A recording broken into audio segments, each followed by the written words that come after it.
নজর রাখবো পরবর্তী সংবাদে। জঙ্গি দমনে নামলো জম্মু কাশ্মীরের ডিজি এবং AK-47 নিয়ে তারা এই অভিযানে নেমেছে যথারীতি।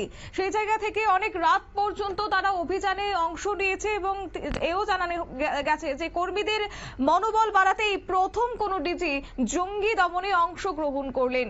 যেমন বিস্তারিত আমাদের সঙ্গে যুক্ত হয়ে গেছে রাজীব দত্ত প্রতিনিধি। রাজীব, কি জানতে পারছো? জম্মু কাশ্মীরের প্রথম এতদিন ধরে জম্মু কাশ্মীরের জঙ্গি অভিযান চলছে, সেনা এবং পুলিশ সেখানে অভিযান চালাচ্ছে। এই প্রথম রাজ্য পুলিশের ডিজি যিনি জঙ্গি দমনে সরাসরি অংশ নিলেন, ডিজি নলিন প্রভাত, তিনি গতকাল গভীর রাত্রে তিনি জঙ্গি দমনের জন্য তিনি নিজে পুলিশ এবং সেনা কর্মীদের সঙ্গে রীতিমত লড়াই, তাদের সঙ্গে নিয়ে তাদের লড়াই করেন জঙ্গিদের বিরুদ্ধে। তার হাতে AK-47। হঠাৎ করে খবর আছে গতকাল সন্ধ্যের সময় যে কাটোয়া অঞ্চলে, জানো যে এখানে মানে একদম পাকিস্তান বর্ডার অঞ্চল, সেখানে প্রায় দিনই আমরা পরপর দেখলাম কয়েকদিন ধরে সেখানে জঙ্গিরা আশ্রয় নিচ্ছে, লোকের বাড়িতে ঢুকে পড়ছে, তাদের হুমকি দিয়ে, তাদের মানে মেরে দেওয়ার হুমকি দিয়ে তাদের বাড়িতে শেল্টার দিতে বাধ্য করছে। তো গতকাল রাত্রে এরকম সন্ধ্যের সময় খবর আছে যে কাটোয়া অঞ্চলে একটি জঙ্গলে সেখানে 5 জন জঙ্গি, পাকিস্তানি কট্টর জঙ্গি, তারা সীমান্ত পেরিয়ে ওই অঞ্চলে ডেরা গেড়েছে।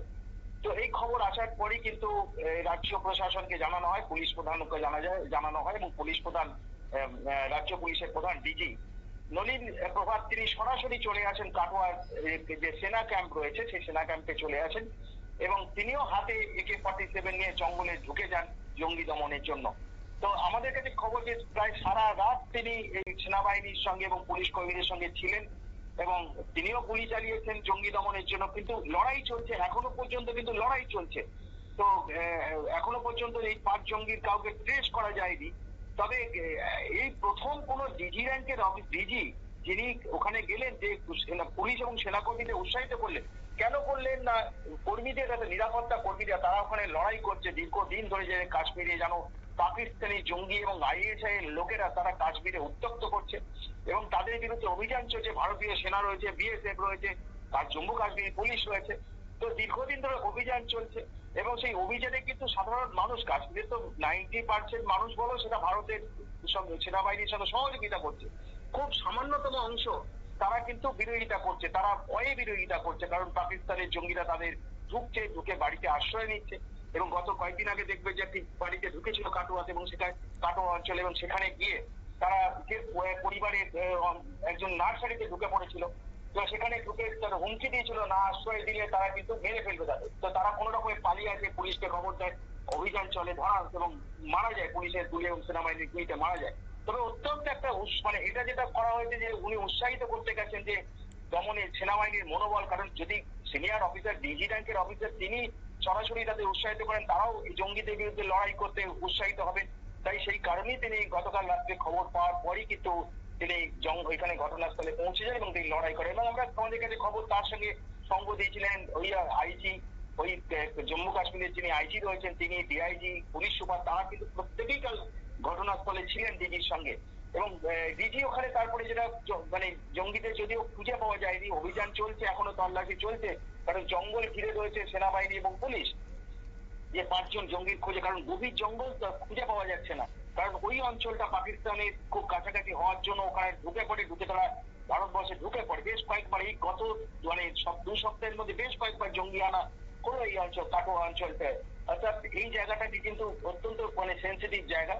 কিন্তু তাই ওখানকার মানুষের সঙ্গে, এবং সকালেও ওখানকার মানুষের সঙ্গে ডিজি নলিন প্রভাত তিনি কথা বলেন সাধারণ মানুষের, তাদেরকে সমস্যা, তারা বলেন যে কিভাবে জঙ্গিরা ঢুকে এসে তাদের হুমকি দেয়, তাদের আশ্রয় না দিলে প্রাণে মেরে দেওয়ার হুমকি দেওয়া হয়, এইসব শোনেন এবং তাদের আশ্বস্ত করেন যে সেনাবাহিনী এবং পুলিশ সবসময় আপনাদের সঙ্গে আছে, আপনারা খবর পেলে সঙ্গে সঙ্গে সেনাবাহিনীকে জানাতে বা পুলিশকে জানাতে, পুলিশ সঙ্গে সঙ্গে তারা অ্যাকশন নেবে এবং অভিযান চালাবে। এবং ওখানকার মানুষও আশ্বস্ত করেছে পুলিশ এবং ডিজিকে যে তারা সবসময় মানে জঙ্গি তারা খবর দেবেন এবং তারা প্রশাসনের সঙ্গে আছেন, কারণ এই ধরনের পাকিস্তানের এই ধরনের জঙ্গিদের এই কাজ তারা কখনোই বরদাস্ত করবেন না। তাদের জোর করে করতে বাধ্য করা হয়, তাদের শেল্টার দিতে বাধ্য করা হয়, না হলে তাদের হুমকি দেওয়া হয়। এবং অনেকক্ষণ ধরে তিনি মিটিং করেন, প্রত্যেকের বক্তব্য শোনেন এবং জঙ্গিরা এখানে এসে কিভাবে শেল্টার নেয় এবং কোন পথ দিয়ে আছে তাদের অনেক মানে কথা তাদের মুখ থেকে শোনেন এবং তাদেরকে অনেক রকম প্রলোভন দেখায়, সেগুলো শোনেন। তো আশ্বস্ত করেছেন ডিজি নলিন প্রভাত যে ওখানকার সাধারণ গ্রামবাসীদের, কারণ বর্ডারের গ্রাম, বুঝতেই পারছো যে বর্ডারের গ্রাম, ওপারে পাকিস্তান এবং সেই সোজা পথে চলে আসছে পাকিস্তান সেনা এই জঙ্গিদের ঢুকতে সাহায্য করছে। তো আশ্বস্ত করেন কোনো ভয় পাবার কিছু নেই, সেনাবাহিনী এবং পুলিশ আছে, কড়া হাতে মোকাবিলা করবে। আপনারা যদি সাহায্যের হাত বাড়িয়ে দিন, আমাদের প্রশাসন আছে, কারণ জঙ্গিদের এই কাজ কখনো বরদাস্ত করা হবে না। অর্থাৎ এখানে সাধারণ মানুষ তারাও ডিজিকে পেয়ে আশ্বস্ত হয়েছেন যে সেনা এবং পুলিশ তাদের সঙ্গে আছে। তাই আগামী দিনে এই জায়গাটা এই যে কাটোয়া অঞ্চলটা, এটা অত্যন্ত যদি দেখো এক মাসে এই হিসেব দেখো যে বেশ কয়েকবার জঙ্গি আনা হয়েছে। গত সপ্তাহে কিন্তু ওখানে জঙ্গি আর দুজন জঙ্গি ঢুকে পড়েছে একটা বাড়িতে এবং তাদের অনেক সারা প্রায় মানে দুদিন ধরে এনকাউন্টারে তারা মারা যায়। তো এই অঞ্চলটাকে মানে অত্যন্ত একটা মানে যেহেতু জঙ্গলে অঞ্চল এবং সেই জন্য এই পথটাকে ব্যবহার করে জঙ্গিরা।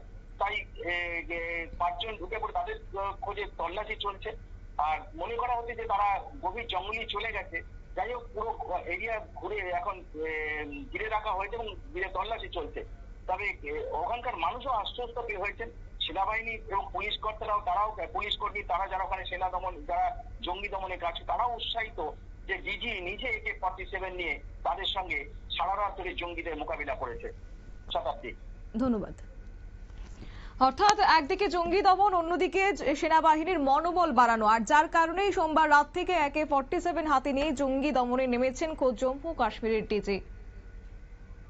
নিয়ে নিচ্ছে ছোট্ট একটি বিজ্ঞাপন বিরতির সঙ্গে থাকুন।